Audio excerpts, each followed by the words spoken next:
मिलेंगे सत्संग की महिमा, संत की विशेषता क्या है, अवश्य बताएंगे। जाओ, सत्संगी सब भी बिगड़ गए, गुरुजी झूठ नहीं बोलते हैं, बिल्कुल सत्य बोलते। जाओ, जब देखे सबका मूड एक जैसा तो जल्दी चलते हैं, आज मिलेंगे तो ठीक है, नहीं तो कल आना ही नहीं है सत्संग में। तो संयोग से गुरु की कृपा से एक स्त्री एक पुरुष दो बैठे थे, बहुत मन प्रसन्न हुआ। पूछा, भाई आज कई दिन से हम यहाँ आ रहे हैं। कहा कि क्यों? कहा कि दो शब्द के अर्थ जानने के लिए कि सत्संग की महिमा और संत की विशेषता क्या है। कहा कि सुनो, पहले दिन जहां से आए थे नानक देव जी महाराज पूर्ण संत हैं, उनके वचन ही सत्संग है, संत का वचन ही सत्संग होता है और उनका दर्शन ही संत है। उनके दर्शन और वचन सुनकर पहले दिन आए थे तो क्या देखे थे? तो कौवे, वो कौवे हम लोग थे, कौवे के रूप में तुम्हारे दर्शन किए। दूसरे दिन जब तुम संत के दर्शन और सत्संग सुन के आए थे तो हम लोग दोनों कोयल के रूप में तुम्हारे दर्शन किए थे। तीसरे दिन जब सत्संग और संत के दर्शन करके आए थे तो हंस के रूप में हम दोनों ने तुम्हारे दर्शन किए थे। और आज संत के दर्शन और सत्संग सुन करके आए हो तो हंस से हम लोग मनुष्य हो गए हैं। और मनुष्य रोज संत का दर्शन और सत्संग सुनेगा, वो साक्षात परमात्मा हो जाएगा। यही सत्संग की विशेषता, मैं सत्संग की महिमा और संत की विशेषता है, जो नारकीय जीव को भी मोक्ष दे सकते हैं दर्शन से। और अपने दर्शन से जो घृणित भोग पदार्थ खा रहा है, अपने दर्शन से, संतों के दर्शन से वो घृणित भोग पदार्थ भी उसका, और संत अगस्त जी महाराज के दर्शन से उनके भोग समाप्त हो गया। यह संत की ये विशेषता है।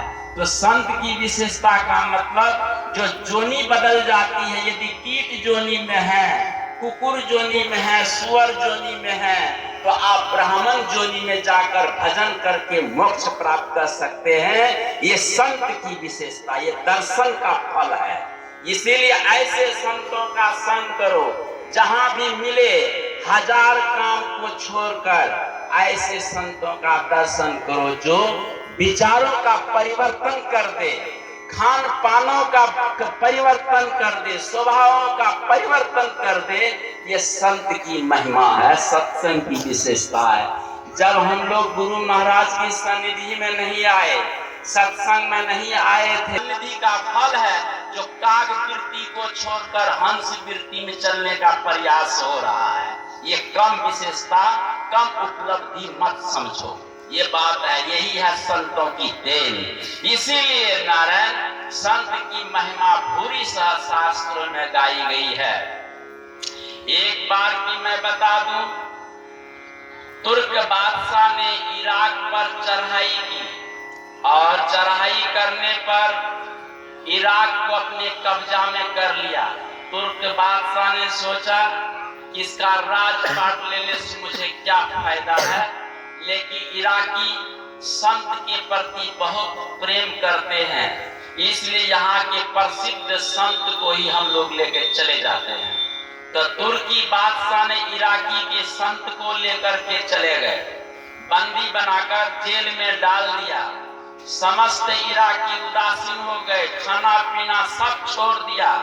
तब संत को छुड़ाने के लिए समस्त इराकी तुर्की बादशाह के पास पहुंचे और जाकर के गिड़गिड़ाने लगे कि हमारा राज ले लीजिए, पाट ले लीजिए, मकान ले लीजिए, धन दौलत ले लीजिए, सब कुछ ले लीजिए, लेकिन संत को दे दीजिए। ये मांगने लगे तो तुर्की बादशाह हैरान हो गया कि ये राजपाट, जगह, जमीन, मकान सब देने के लिए तत्पर है और ये संत बदले में मांगते हैं। ये संत लेके करेंगे क्या?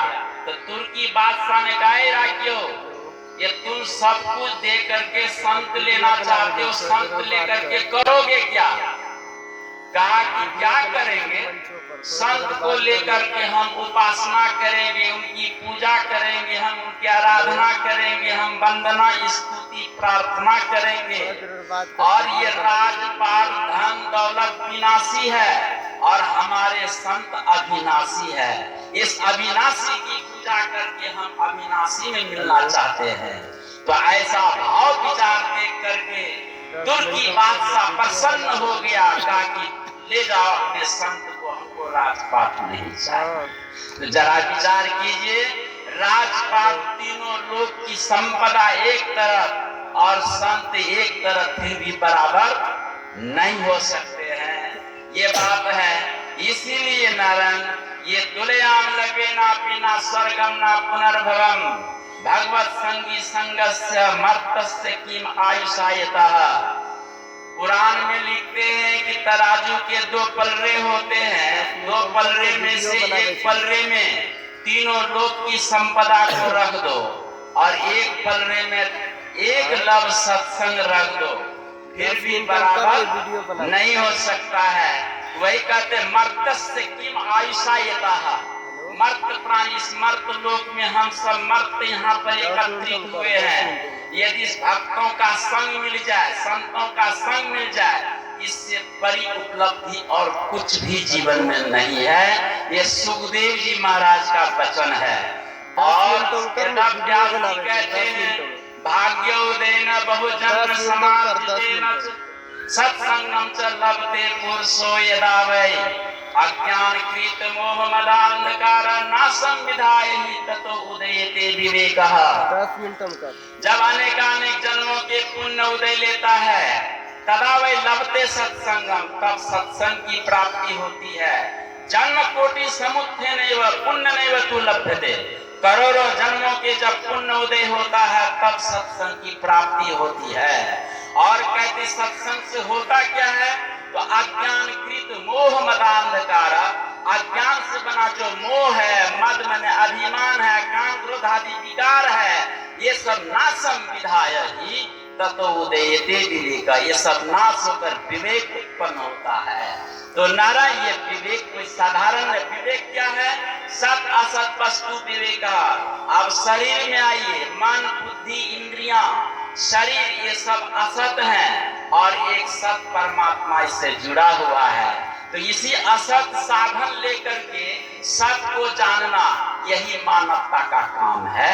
मानव जन्म पाने का यही उद्देश्य है। इन असतों के बीच में रहकर, झूठों के बीच में रहकर उस सत्य रूप परमात्मा को जानना है, यही सत्संग है, यही सत्संगियों का काम है। दूसरी बात है कि सत्संग में विचार का परिवर्तन होता है।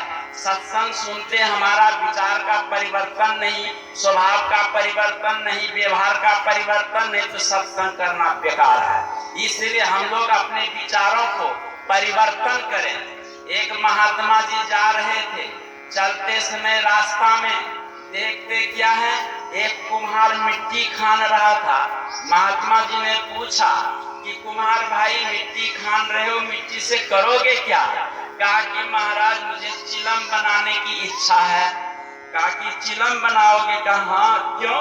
कहा कि होली सिरवा पर्व आ रहा है, चिलम अच्छा बिकेगा, कमाई होगी। तो महात्मा जी ने कहा कि सुनो, ये पर्व तो दो ही ठो पर्व है, 2 दिन का, लेकिन तुम चिलम नहीं बना करके सुराही बनाओ। और गर्मी आ रही है और सुराही बहुत बिकेगी। घरात जिसका गला पतला हो उसका सुराही कहते, जिसका मोटा गला होगी। और मेरे वचन को अक्षर सब पालन करो, भूलोगे तो नहीं? कहा कि बिल्कुल नहीं भूलूंगा महाराज तो सुनाकर विचार दे के चले गए। और इधर कुम्हार जहाँ चिलम बनाने जा रहा था, उसी जगह में वहां पर वो सुराही बना दिया। तो मिट्टी कहती है कि संतों का सत्संग, महापुरुषों का दर्शन महान बनाता है। संतों का विचार इस कुम्हार ने सुना। कुम्हार मुझे चिलम बनाने जा रहा था। जीवन यदि चिलम में बनती तो जीवन भर जलती, दूसरे को भी जलाती, अपने भी जलती। इसलिए संतों का सत्संग और दर्शन का फल तो देखो। और ये विचार सुना कुम्हार ने, और मेरा उसको भी मैं ठंडी कर दूंगी। तो देखो ये विचार, इसलिए संत लोग यहाँ पर जितने भी आए अपना अपना विचार दे रहे हैं। इन विचारों को आप अपना विचार को बदलकर धारण करेंगे तो आपका जीवन वही ठंडा आनंदमय बन जाएगा। बोले श्री